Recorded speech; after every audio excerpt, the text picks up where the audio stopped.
pa yung magiging lolo mo bago magiging ama. Kanya po kasi excited din po talaga. Kakaibang Excited. kakaibang senaryo. Pero meron talaga kasing ganong pagkakataon. Yes, Sa kasi loved unang-una, one. napamahal siya sa pamilya ng Yes. babae. Saka And of 8 course, years sila eh. Nakakatuwa na sila po from mismo them, talaga yung nag-ano na maghanap na po ako. May gusto ka ba sabihin, Ken? Wala naman. Kaya mo pala- Pumaporma ka kasi ng ganun. Yes. Kaya mo pala sinamahan, Seb. Di ba? Oo. Date to marry pala ang text ni Yes. Vince. Yes. Kasi gusto na niya kaagad bigyan ng apo.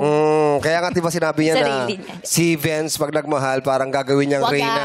Wagas, Reyna. O, Gagawin ngayon- niya lahat. Kaya lang, dapat ang password ay alam niya. Yes. Nako. Correct. Hakbangers, okay ba kayo doon? Yes. Okay, mga hakbanger, akyat. O, baba! Lako! Ayan ang sinasabi natin. Tatlo sila bumabae. Ayaw i-share ang password! Mabuti pa alamin natin. Ba't sila bumabae?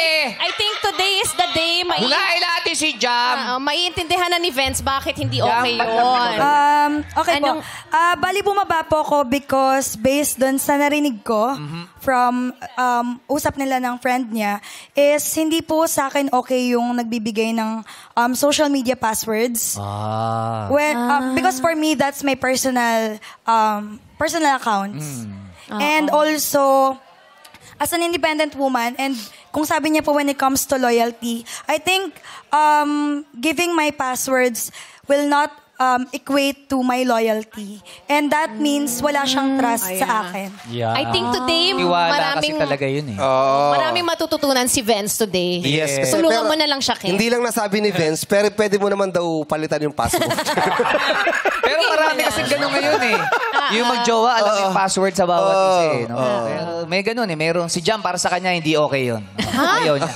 Wow, nasa Sa inyo heaven, ba, no? Yeah. sa inyo ba alam ba ni Tanya yung password Yes, alam niya, peti telepono ko, alam niya yung password. Wala Talaga namang ba? problema doon.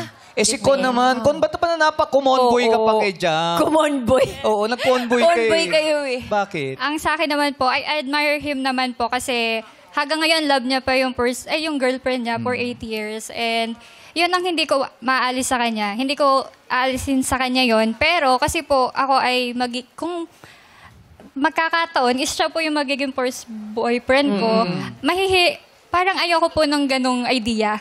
Na parang may mahal. May malalim siyang May pinipilhin ka. Tapos ako parang, I don't know the term, the rebound, something. Pero hindi na siya rebound kasi wala na. Pero Kakaiba rin yung eh, grief. isip lang po na kung iisipin mo lang na meron siyang mahal, ganyan. Tapos Gusto mo ba kung ako- magkaka-boyfriend ka, gusto mo ikaw rin yung first? Apo, pwede. Ayoko po nung marami nang na-experience. girlfriend. Opo. Pero okay lang ba yun na wala na naman yung girl na minahal niya? Okay lang naman po, pero mag-heal po siguro siya. Hindi yung papasok agad siya sa ganitong setup. Para lang dun sa mga tao nasa paligid niya.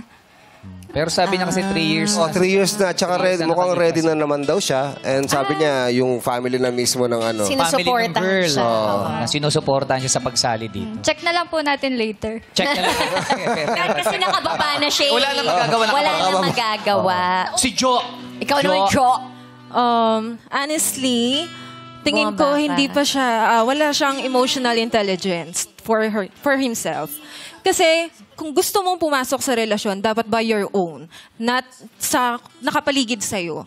Given na yung dapat sa mga babae hindi nagbibigay ng mga passwords ng social media accounts because it's our privacy. So, ikaw man, sana kung bago na talaga yung gusto mo, hindi ka sana magkaroon ng comparison dun sa previous relationship mo sa bago dahil nga mahal mo pa siya. So I think hindi ka pa fully ready to na magpapasok ng bago sa buhay mo. Yun. Hindi naman. Ganun pala yung Yung point of view ng mga babae. Correct.